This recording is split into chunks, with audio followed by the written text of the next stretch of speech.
Hello and welcome to UPSC comprehension series. तो चलिए discuss करते हैं पैसेज 6।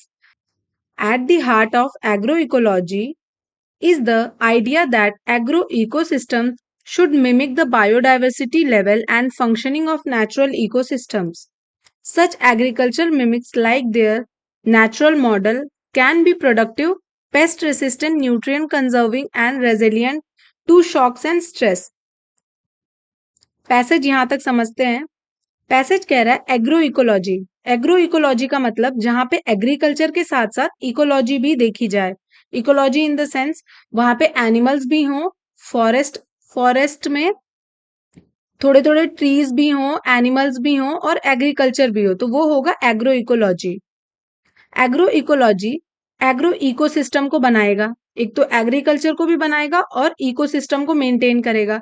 ये वैसे ही मिमिक करेगा, मिमिक मतलब सेम कॉपी होगा बायोडाइवर्सिटी लेवल का, जैसे नेचुरली वो फंक्शन करता है।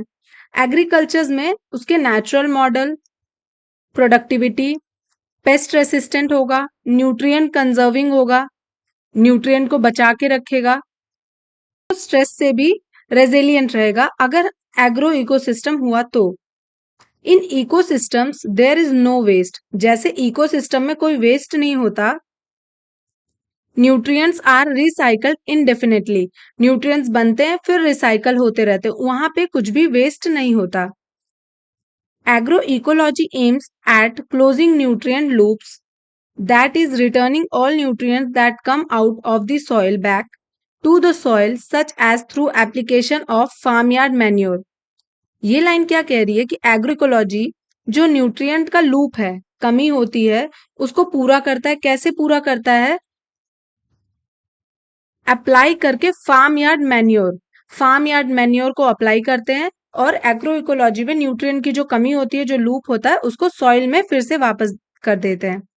It also harness natural process to control pest and build soil fertility. और इससे क्या होता है? ये नेचुरली पेस्ट को भी कंट्रोल करते हैं, पेस्ट यानी कीड़े मकोड़े जो लगते हैं, और सॉइल की फर्टिलिटी को भी बना के रखते हैं। That is through intercropping. अगर एग्रो इकोलॉजी में इंटरक्रॉपिंग होने लगे तो पेस्ट कंट्रोल भी नेचुरली होगा और सॉइल फर्टिलिटी भी बनी रहेगी। Agroecology practices include integrating trees with livestock and crops. यहाँ पे कह रहा है एग्रोइकोलॉजिकल क्या होता है? जिसमें ट्रीज भी होते हैं, लाइवस्टॉक्स भी होते हैं, क्रॉप्स भी होते हैं, यानी पेड़ पौधे भी होंगे, जानवर भी होंगे और क्रॉप्स भी होंगे। Question is consider the following. यहाँ पे 6 फॉलोइंग्स दिए गए हैं। Which of the above farming practices can be compatible with agroecology as implied by the passage. Passage को देख के बताना है कि इन 6 में से कौन सी एग्रोइकोलॉजी कंपैटिबल रहेगी फार्मिंग के लिए।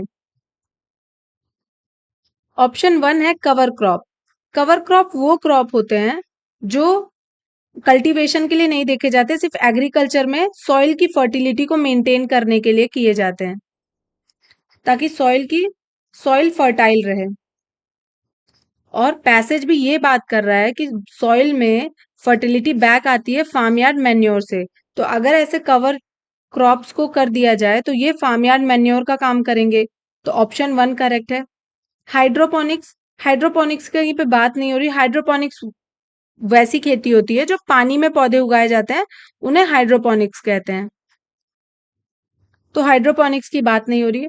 फर्टिगेशन क्या है?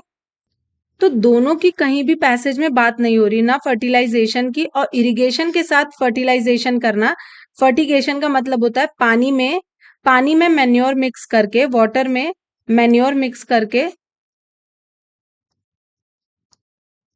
खेत को बचा के रखना। तो यहाँ पे कहीं भी वाटर एंड मैन्योर मिक्सिंग की बात नहीं हो रही है, तो ऑप्शन 2 भी कैंसिल आउट। 4 है मिक्स्ड फार्मिंग। तो यहाँ पे इंटरक्रॉपिंग की बात हो रही है, तो ऑप्शन 4 करेक्ट होगा, मिक्स्ड फार्मिंग होगा। जैसे मिक्स्ड फार्मिंग वैसे पॉलीकल्चर में जहां पे ट्रीज हो, लाइव स्टॉक हो, क्रॉप्स हो, तो ये भी पैसेज में बात हो रही है, तो 5th करेक्ट होगा। वर्टिकल फार्मिंग की पैसेज में बात नहीं हो रही। वर्टिकल फार्मिंग यानी जो ऐसे फार्म्स जिसमें पौधे जो वर्टिकल जाते हैं, ये बेसिकली इंडोर प्लांट्स होते हैं जो वर्टिकल्स जाते हैं, तो ये वर्टिकल फार्मिंग की भी बात नहीं हो रही। तो यहाँ पे ऑप्शन क्या सही होगा? 1, 4 and 5 which is option A. 1, 4 and 5 is correct. अगर आपको वीडियो अच्छी लग रही हो तो please do like, share and subscribe. Thank you for watching.